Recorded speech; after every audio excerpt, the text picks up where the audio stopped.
Shalom, shalom, que Dieu vous bénisse. Quelle joie de vous retrouver encore. Et je voudrais bénir le Seigneur, lui rendre grâce pour l'opportunité qu'il nous accorde de pouvoir, à travers cette émission, passer en revue ce que le Seigneur nous a présenté pour cette année et ce que nous aurons à faire. Chaque mois, nous parlerons du thème qui concerne un peu notre chronogramme, afin qu'à la fin, nous puissions ensemble rendre gloire à Dieu. En début d'année, nous avons présenté le thème de notre convention, le Seigneur qui nous appelle à pouvoir proclamer une année de grâce. Et par rapport à cela, nous avons introduit cela le premier samedi de l'année. Et par la suite, nous sommes entrés dans notre temps de jeûne pendant les 21 jours, qui était pour nous un temps pour que nous puissions entrer dans l'intimité de Dieu, chercher la face de Dieu et prier. Lorsque nous avons fini ces 21 jours, l'autre chose à laquelle nous devons nous atteler était de dire, après avoir passé ce temps dans la prière, c'était le temps de passer à l'action. Donc, le mois de février et de mars étaient présentés comme étant les mois où nous devons ensemencer la terre, mettre des graines dans la terre, commencer quelque chose, faire une évangélisation, démarrer un projet, poser de nouvelles actions dans le ministère pour un nouveau commencement. Aujourd'hui, nous allons parler de ensemencer la terre. Ensemencer, c'est quoi? Selon le dictionnaire, ensemencer, c'est répandre des semences en vue de cultiver. Ensemencer, c'est planter, c'est semer. C'est mettre en terre des graines afin de les faire germer.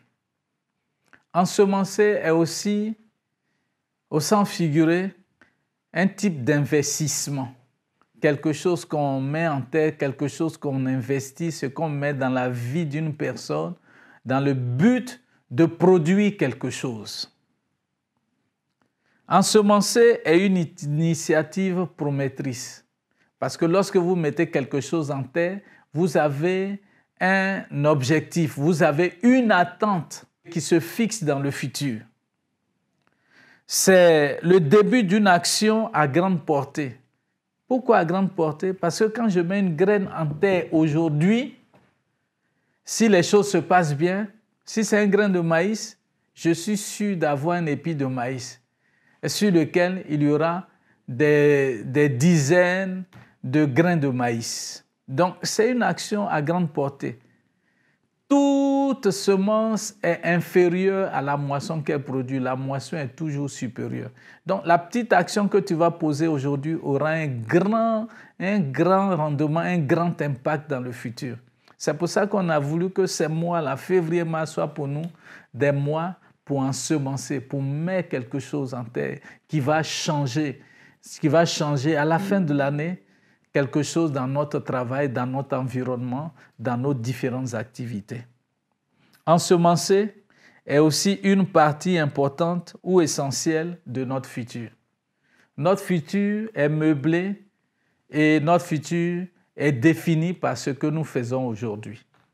Bien-aimés frères et sœurs, nous voulons nous encourager dans ce mois de février et de mars, que ce soit pour nous une occasion d'ensemencer. Que le Seigneur vous bénisse. Mais l'une des questions qui nous revient, c'est d'abord, avec quoi nous allons ensemencer? Quelle est la semence? La semence, elle se présente de deux façons.